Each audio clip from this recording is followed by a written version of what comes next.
crianças negras vivenciam o racismo desde muito cedo. Existe um tipo de racismo brasileiro, que é aquele que todo mundo assume que existe, mas ninguém pratica. Esse vírus do racismo é muito difícil acabar. Ele está muito estruturado na nossa história, na nossa sociedade. Se o Brasil fosse um país que se enxergasse e dissesse eu sou preto, sabe? Eu sou um país pobre, nós jamais teríamos eleito o cara que a gente elegeu. Em muitos momentos a gente é reduzido a contar as nossas histórias de sofrimento, né? O racismo vai enlouquecer a vida da gente porque ele acontece toda hora, porque ele é estrutural, ele está nas relações sociais, no imaginário das pessoas.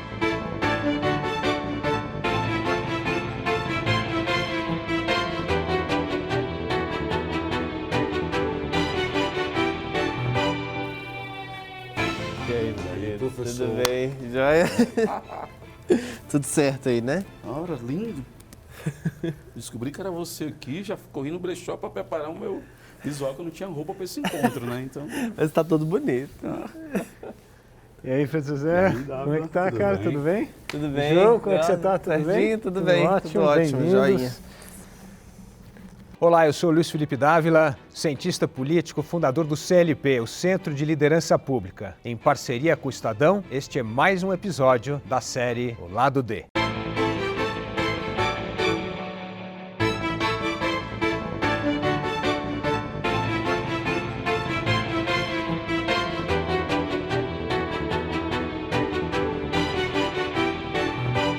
O racismo é um tema que nós precisamos debater na nossa sociedade. Mas qual é a origem dele? Antigamente, quando você lia os grandes clássicos, por exemplo, do Gilberto Freire, parecia que não existia o conceito de raça. Depois, esse conceito amadurece e, com ele, uma consciência não só de uma raça, mas também dos nossos preconceitos. Nós nascemos ou nós nos tornamos racistas?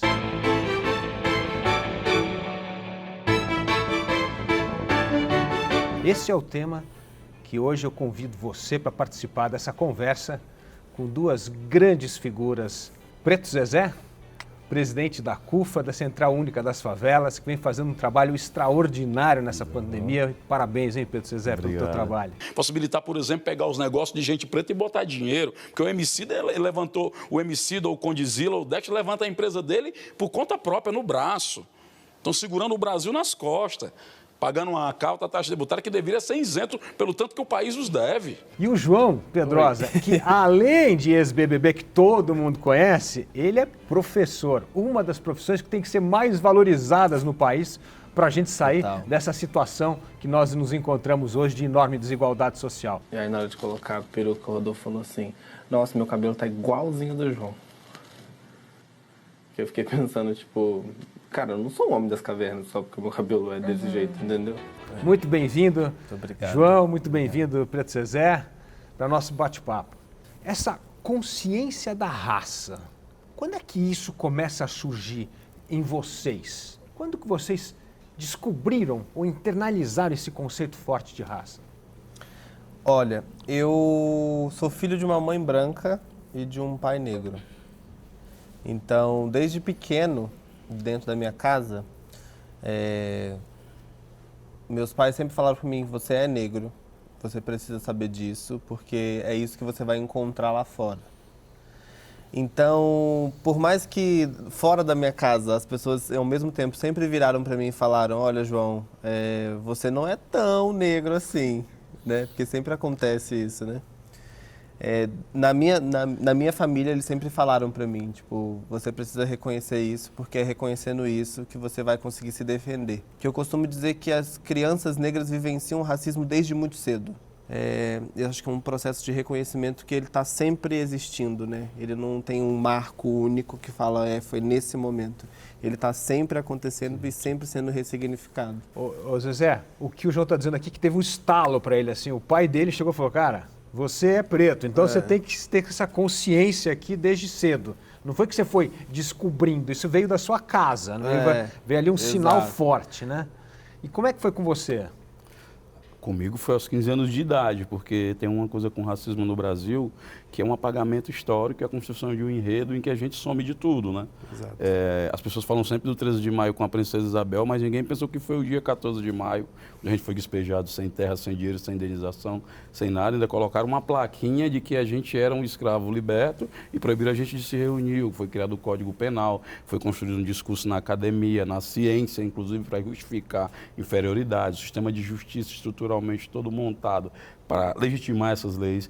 No meu caso, quando eu descobri com 15 anos de idade que eu era negro, volta uma fita de todas as vivências e angústias que a gente viveu e privações que a gente não conseguia configurar, mas conseguia sentir. Aí você descobre, né? Porque quem criou a conceito de raça foi o racismo. Quando a gente constrói a ideia do negro, da identidade negra, é uma luta de construção política para refazer, pegar esses cacos, né, de identidade, e aí geralmente a construção da identidade ela vai sendo problemática na medida que você passa a se negar, na medida que você foge de si, porque a construção histórica do país, ela lhe remete a um lugar de servidão, de sofrimento de pessoa menor, e ninguém quer ser isso, então a gente fugia. Antes dos meus 15 anos, a gente era marrom, bombom, moreno e tal, e essa discussão de que você é mais ou menos preto, só acontece com a gente, Dávila, porque se você entrar com seus amigos brancos, ninguém vai discutir se você é um branco gelo, um branco neve, um branco fosco. Não existe esse debate entre os brancos, isso é um debate pra gente. Então, até definir a nossa identidade, a nossa humanidade, é uma coisa estranha e eficiente do racismo brasileiro. Existe um tipo de racismo brasileiro, que é aquele que todo mundo assume que existe, mas ninguém pratica. Se a gente fizer uma pesquisa aqui entre nós e perguntar quem acredita que existe racismo no Brasil, todo mundo vai levantar a mão e concorda. Quando você volta, quem é racista? Ninguém levanta a mão. Então a pergunta é, onde a gente esconde o nosso racismo? E às vezes isso que você fala é muito da gente saber também identificar o racismo, né? Sim. Porque a gente vem de um processo de apagar ele o tempo todo, né? Ou então de minimizar a dor das pessoas e minimizar situações e momentos racistas, né?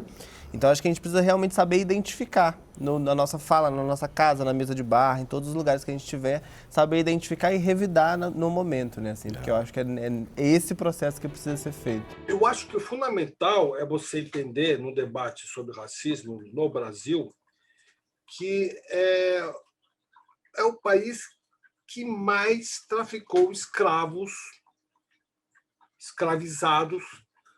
da África. Quando você pensa numa sociedade escravocrata, você entende o porquê existem em apartamentos, existe uma sala, um quarto e um quartinho de empregado. Você entende o fenômeno no Brasil, que só no Brasil tem, do elevador social e elevador de serviço. Você entende, por exemplo, quando você entra no supermercado de classe média, da elite, e quem está empurrando o carrinho é a empregada. Quem está dirigindo o ônibus é um negro. É muito difícil você negar a herança que a escravidão deixou no Brasil até hoje, essa marca. Peço desculpas aos meus convidados. Favelado, metido a besta, um pé rapado, metido a besta, que acha que pode ser um comensal de gente como nós. Agora, tem uma coisa muito legal na experiência de vocês dois. Vou começar com o Zezé aqui, que tem um negócio legal. Você sempre diz uma coisa que me chama a atenção, assim, não adianta só reclamar, você precisa transformar isso em fato. E o que vocês conseguiram fazer com a CUFA, mostrar que tem empreendedorismo na favela, que tem coisas incríveis, como nasceu o hip hop, vocês ali como empresariando esses talentos, isso despertou um outro mundo que quase que chocava com um conceito antigo que você tem de racismo e de raça. Me conta como é que foi a tua estratégia que eu falo assim do poder suave, em vez de inventar um confrontamento, é o poder suave. Você foi mostrando um outro lado inacreditável que existia lá, que o outro mundo não conhecia fora do gueto. Como é que é isso? É porque existe uma construção porque no dia 14 nós fomos despejados, né? Na rua, jogado na rua. Então, para onde que a gente vai? Vai para as favelas. Então, majoritariamente, a população das favelas são negras. Então, tem um misto de pobreza com racismo aí que coloca a gente nesse lugar. O que a gente pensou? As pessoas vêm falar de sofrimento, de problemas para nós, de dificuldade. Nós somos doutor em tragédia, PhD em desgraça e professores, né, doutorados em vida e dificuldade. Então, isso não é novidade para nós, né? Não é à toa que as grandes conquistas dessa época, desse ano, na arena racial, elas se dão no pior ano da humanidade. As pessoas não entendem como está acontecendo isso diante dos números brasileiros. Então, o que a gente pensou? Transformar o estigma em carisma, eu acho que é a primeira estratégia para a gente poder abordar de maneira diferenciada. Aí tem uma nuance diferente dos americanos.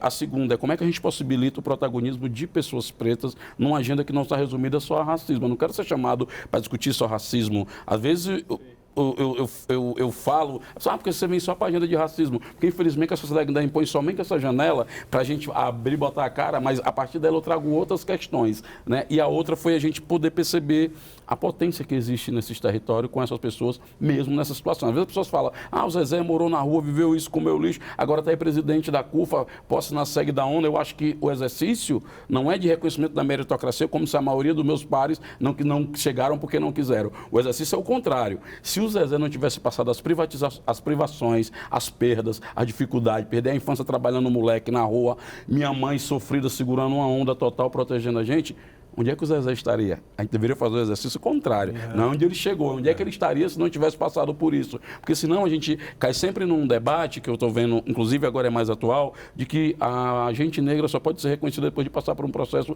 enorme de sofrimento. O Big Brother, inclusive, foi uma coisa muito disso, né? O Lucas já era um grande talento, já era um menino bacana. João já era um professor, mas a população passa a se solidarizar, a sentir quando a gente passa por um processo de violência pública violenta. Não, a gente tem que lutar para ser reconhecido pelas nossas habilidades e competências. Isso que você fala é muito interessante, assim, porque em muitos momentos a gente é reduzido a contar as nossas histórias de sofrimento, né? Então você pode estar numa conversa, num diálogo, numa entrevista ou qualquer outra situação. É tipo assim, e aí, Zezé, como é que tá? Tudo bem? Mas me conta lá aquela vez que você sofreu aquele negócio, né? Isso. É sempre assim, né? Às vezes a gente só quer falar que a gente gosta de comer tal coisa, que a gente assiste tal filme, que a gente gosta que a nossa cor é amarela, favorita, entendeu? Então, assim, não necessariamente a gente precisa estar o tempo todo precisando contar sobre essas histórias, porque essas histórias, elas também tocam num momento melancólico da nossa vida, assim, sabe? Você tem uma experiência incrível, né? No programa, quando teve a história lá com o episódio do seu cabelo, você usou aquilo para pontuar uma coisa importante, que era um despertar de uma consciência. Conta um pouco, que foi um momento muito emocionante ouvir para você. Sim. Naquele episódio. Eu acho que foi exatamente isso agora, assim, que é um sentimento que me vem de cansaço, sabe, de esgotamento, assim. Acho que chega, não aguento mais, assim, é sempre a mesma coisa, sempre a mesma coisa. E a gente sempre tenta, é óbvio, né, a gente sempre tenta nos esquivar dessas situações, a gente não quer vivenciar essas situações. E a gente não quer chegar a esse momento de ter de falar sobre isso o tempo todo. A gente quer que a gente não... Somos mais que isso. Eu sou mais do que isso. Eu tento, inclusive, aplicar constrangimentos pedagógicos permanentes, sempre que eu tenho uma oportunidade. Porque se a gente deixar, o racismo vai enlouquecer a vida da gente, porque ele acontece toda hora. Exato. Porque ele é estrutural, ele está nas relações sociais, no imaginário das pessoas. E do que vocês acabaram... Não, o que vocês acabaram de falar e o que eu respondi? Não, eu não te acusei. Então, o que eu faço às vezes? Eu espero um momento de aplicar constrangimentos pedagógicos, né? Tipo, eu estava em Fortaleza, eu fui numa área que tinha campo de golfe. E eu tava não fui lá de sandalinha, fui Tiger Woods, entendeu?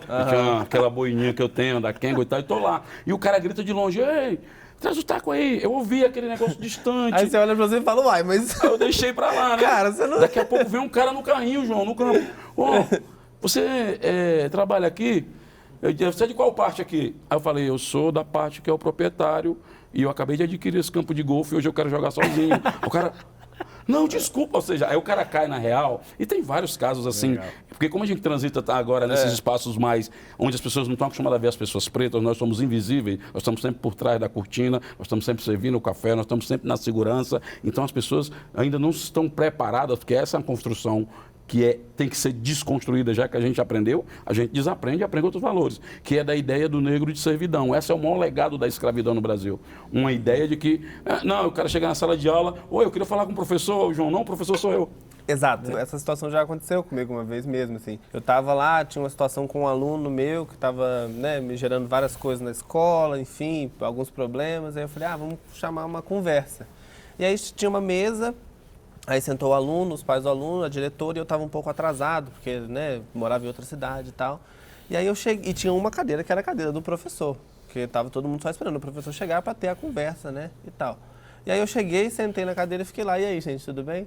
E os pais do aluno assim, tá, cadê o professor? E eu tava, tipo, há 5 minutos lá, sentado, assim. Então, a minha imagem não é uma imagem que as pessoas esperam de que seja de um professor, entendeu?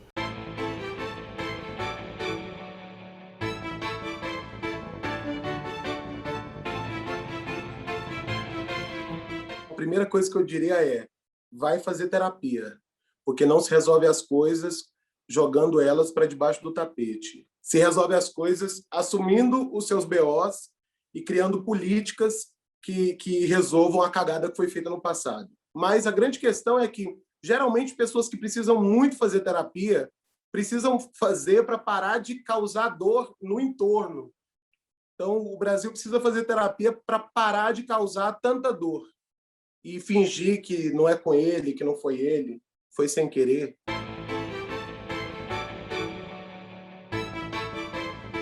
Mais do que eu quero, o Brasil que eu luto é um Brasil de oportunidades iguais. É um Brasil de verdade. Não é um Brasil inventado, um Brasil hipotético. Se o Brasil fosse um país que se enxergasse, se olhasse no espelho e dissesse, eu sou preto, eu sou um país preto, sabe? Eu sou um país pobre, nós jamais teríamos eleito o cara que a gente elegeu. E essa coisa de que os empresários vão nos cuidar, não vão.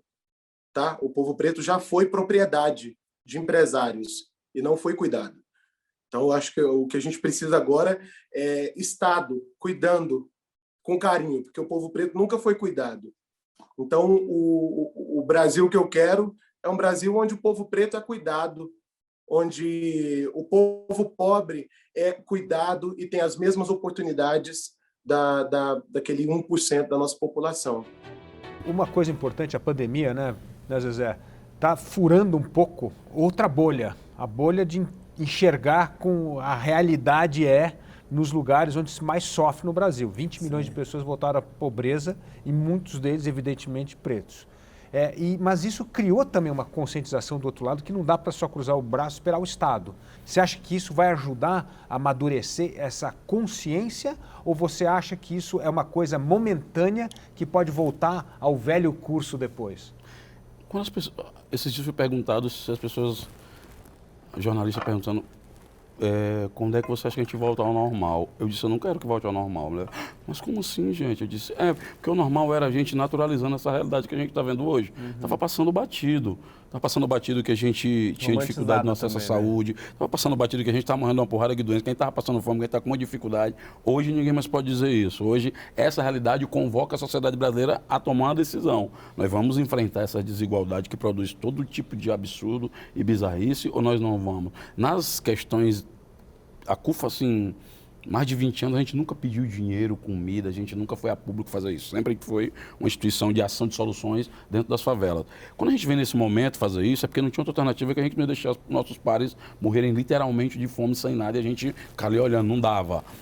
O que aconteceu? A gente aproximou muito esse universo do terceiro setor, que está de parabéns, porque foi que deu um show durante a pandemia de logística, de tecnologia, de inovação, tendo à frente pessoas negras, e aproximação com setores do setor privado. Digo setores porque teve outros setores com grandes faturamentos que com 1% poderiam manter seus funcionários todos em casa durante a pandemia inteira, mas decidiram fechar e demitir. Então, ao mesmo tempo que a gente questiona e critica isso, a gente também tem que reconhecer que um setor, né, parte do setor privado, que começou a acordar, começou a pensar desenvolvimento do país, agenda pública, que aproximou-se também. Eu penso que essa química ela não vai se desfazer e eu acho que é o grande desafio nosso. não deixar este momento de aproximação e geração dessas tecnologias e soma desses saberes se tornar um evento, mas um movimento permanente. Porque nós vamos precisar já juntar os cacos de crianças e jovens que estão há mais de um ano fora da escola, que tem jovens que acham que nem precisa mais da escola, de pessoas que estão com sequelas no ponto de vista de saúde, porque as consultas eletivas elas foram canceladas para tratar só de Covid. E hoje, os sobreviventes do Covid estão com sequelas neurológicas, de locomoção respiratória, não tem dinheiro e não tem saúde. Então, assim, há uma tarefa a fazer quando isso tudo baixar um pouco, né? Então, eu penso que esses setores continuarão juntos para a gente pensar qual vai ser a agenda de país. Eu acho que é legal, porque constrói, sabe o que, Dávila? Que eu penso, esse momento é virtuoso porque ele vai retornar a agenda pública do país para a mão da sociedade e não botar na mão de um salvador da pátria ou de um falso herói ou dos políticos, mas os políticos serão pautados pela agenda que a sociedade manda. E essa é a função da política, a defesa dos interesses. Estamos organizados e vamos defender os nossos. Se Deus quiser, você está completamente correto. Então eu queria agradecer mais uma vez, Preto Zezé e João, pela participação aqui no programa. Muito importante como vocês orientam uma sociedade a amadurecer, a educar e a enfrentar seus próprios medos. É difícil na vida enfrentar qualquer medo que nós temos. Uma das melhores terapias existentes é enfrentar os próprios medos, enfrentar os próprios preconceitos. Discutir sobre o racismo é algo vital numa sociedade que precisa amadurecer. Porque é o amadurecimento da sociedade que vai fazer com que nós consigamos, juntos, sair desse atoleiro que o Brasil está. O atoleiro da pobreza, da desigualdade social, da volatilidade política e da falta de oportunidade econômica para muitos segmentos da sociedade. A conversa que nós temos hoje aqui é uma aula de como furar bolhas de preconceito e fazer, como o Preto Zezé disse, uma educação por meio do constrangimento suave. E juntos, como disse bem o João e o Preto Zezé, com a mobilização da sociedade civil, não é com a ajuda de governo, é com a participação de todos. E nós só vamos conseguir participar como cidadãos e irmãos nessa jornada se nós entendermos os nossos medos e preconceitos. Portanto, o racismo também faz parte do nosso subdesenvolvimento mental e nós precisamos enfrentá-los porque por trás dele estão os outros problemas sociais e estruturais do país. E é assim que vai amadurecer a democracia, a política e a sociedade.